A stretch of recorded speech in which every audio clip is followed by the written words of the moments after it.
اللهم صل وسلم وبارك على سيدنا محمد وعلى آله وصحبه وسلم. النهاردة إن شاء الله هنعمل مع بعض أحلى وأطعم زبدة فول سوداني هنعملها. مش هتاخد معاك وقت خالص في التحضير، وطبعا أوفر بكتير من اللي احنا بنشتريها الجاهزة. طبعا اللي احنا بنشتريها بتبقى بسعر غالي جدا، احنا هنعملها بطريقة سهلة واقتصادية. طبعا هتحشي بيها بقى معجنات سندوتشات على وش الكيك بالشكل ده. يلا بينا نشوف هنعمل زبدة الفول السوداني القمر بتاعتنا دي ازاي. معايا كوباية فول سوداني متقشر. هحطه كده في طاسة على النار، وهقعد اشوح فيه كده لحد ما الزيوت بتاعته تطلع، الريحة بتاعته تطلع. طبعا انا مش عايزاه متحمص او يدي لون، يدوب بس الزيوت الطيارة بتاعته بس تطلع. حطيته في الكبة وهنبدأ بقى نفرمه.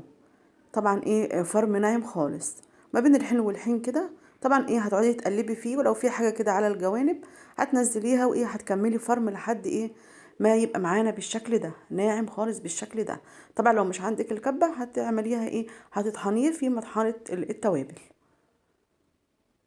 هتبقى معلقه كاكاو خام، ومعلقه سكر بودر، وحوالي رشة بسيطة من النسكافيه البلاك. ده بصراحة هتدي لزبدة الفول طعم في منتهى الجمال.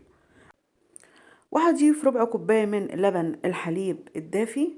ممكن تستبدلي اللبن الحليب بمية دافية، وهنديهم برضو كده ضربتين كده مع بعض لحد ما تنعم معانا بالشكل ده.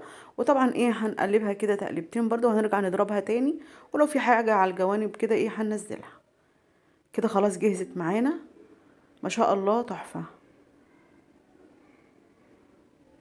ما شاء الله. طبعا هي لما هتقعد معانا هتتقل عن كده بكتير. هنصبها بقى في برطمان يكون نظيف، وهسيبها كده في التلاجة ما بين 3 4 5 ساعات، او يا ريت يكون ليلة كاملة. طبعا كل ما هتقعد معانا كل ما هتتقل معانا. كده خلاص انا دخلتها التلاجة وقعدت معانا حوالي ليلة كاملة، وبقت معانا القوام بتاعها بالشكل ده في منتهى الجمال، تحفة. قوامها ما شاء الله تحفة.